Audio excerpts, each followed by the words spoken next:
Essa figura representa uma região A, está indicado aí a sua temperatura θA, e uma região B, com temperatura θB.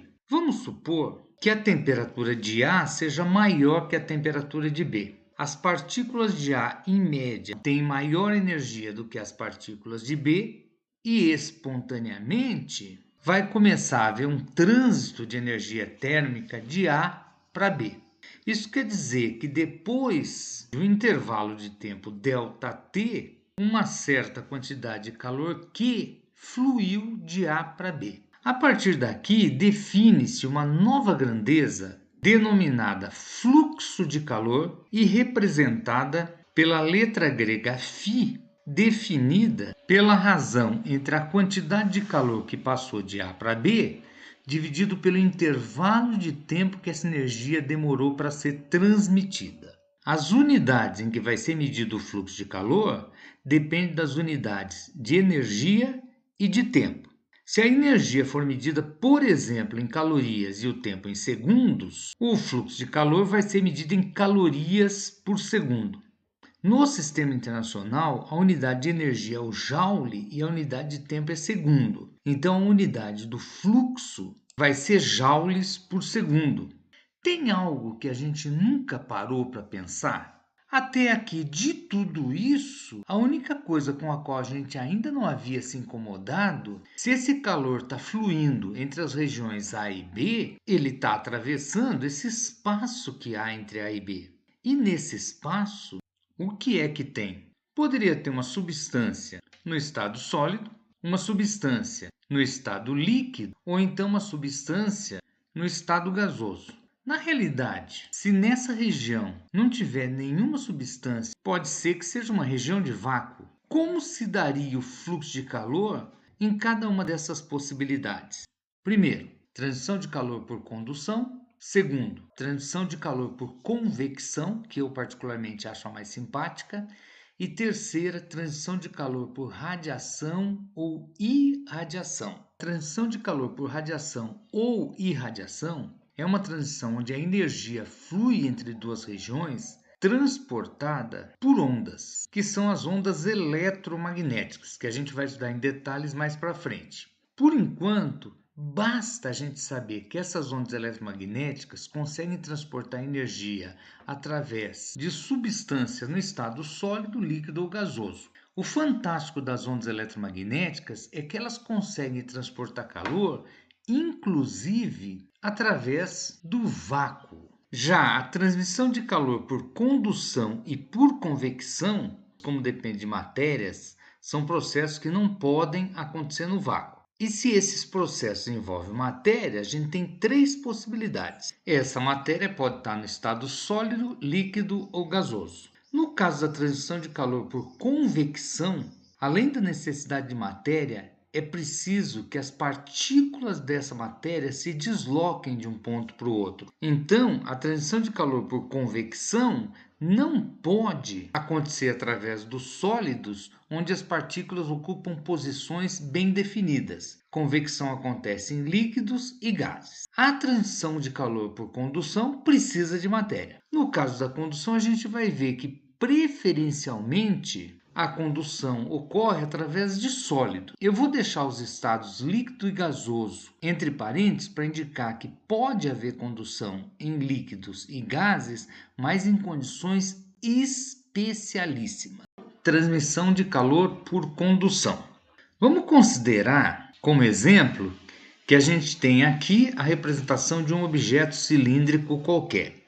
Esse objeto é formado por bilhões e bilhões de partículas, átomos, moléculas, que a grosso modo a gente vai representar por bolinhas. A cor das bolinhas representam que ao longo de todo o comprimento desse material a gente tem uma única temperatura. Agora, vamos colocar uma das extremidades desse cilindro em contato com a nossa fonte térmica, a vela. As partículas que estão diretamente em contato com a vela começam a receber calor, começam a aumentar o seu movimento de vibração. As partículas dessa região, que são as primeiras a receber energia térmica, vão passar uma parte dessa energia térmica recebida para as partículas vizinhas. Recebendo energia, elas passam a executar um maior movimento de agitação, e esse movimento de agitação faz com que uma parte dessa energia passe para as moléculas vizinhas. Com isso, a energia térmica vai passando de partícula por partícula, sendo conduzida até a outra extremidade do material.